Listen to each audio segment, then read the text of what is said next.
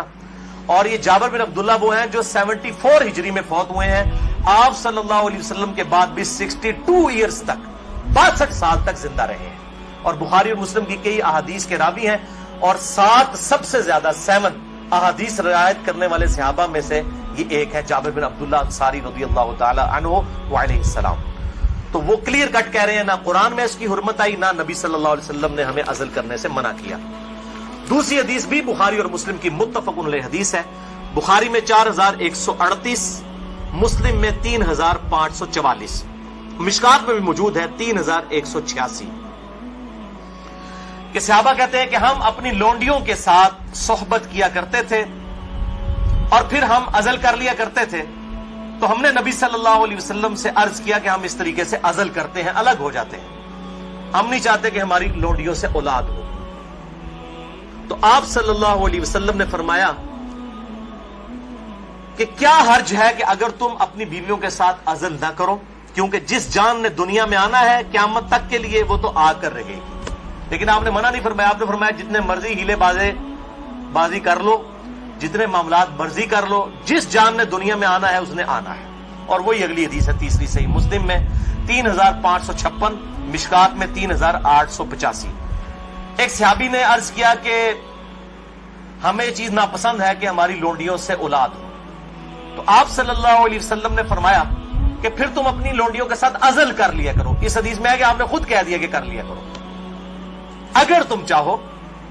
پھر آپ نے ساتھ ہی فرمایا لیکن جو جان مقدر ہے دنیا میں آنا وہ آ کر رہے.